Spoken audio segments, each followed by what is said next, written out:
The loneliest goodbye, when growing up means watching your parents fade away. Be me. 35, maybe 36, I don't keep track anymore. Decent job, stable life, city apartment, things look fine on paper. Only real family left is my mom, living in a care home a few towns over. Dad's been gone for years.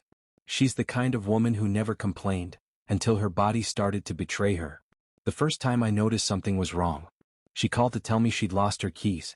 She'd always been sharp, the one who balanced bills down to the cent. But that day she sounded small. Not scared, just unsure. Like she was already halfway between remembering and forgetting. Visits became a routine. Saturday mornings, gas station coffee, drive in silence. Care home always smelled faintly of disinfectant and boiled vegetables. Nurses nodding, saying she's doing okay, which meant she was still alive, but not really living. She'd smile when I came in. Sometimes she knew my name. Sometimes she called me her brothers. I didn't correct her anymore. Didn't have the heart to.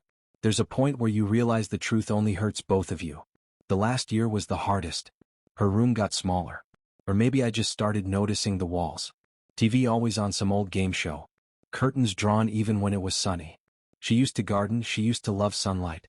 Now she just watched it fall through the window, filtered and distant. One afternoon, nurse asked if I wanted to help her eat. I said yes. Spooned soup into her mouth like I was feeding time itself.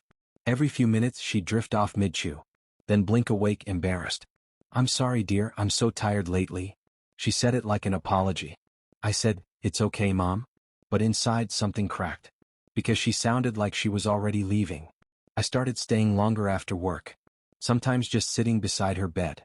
Talking about things she no longer remembered. Telling her stories from when I was a kid. She'd laugh, small, delayed, but real. Those laughs were like little pieces of sunlight sneaking through the blinds. I started collecting them in my head. Because I knew they wouldn't last. One night the phone rang at 3 a.m. Care home number. Voice too calm for good news. "She's gone," the nurse said. Just like that. No drama, no preamble. I sat there staring at the wall, wondering if I should cry. But nothing came out. Just silence, heavy, absolute silence. I went to her room the next day. Bed already stripped. Her name tag still taped to the door. All her things in a cardboard box. A life reduced to 8 pounds of memories. Old photos, a rosary, a hairbrush, and one of my school drawings. She kept it all these years. I didn't even remember making it. When I walked out of the building, the sun hit my face. It should have felt warm. But it didn't. It just felt like light without meaning. I used to think adulthood was about independence. About building your own life, your own rhythm, your own peace.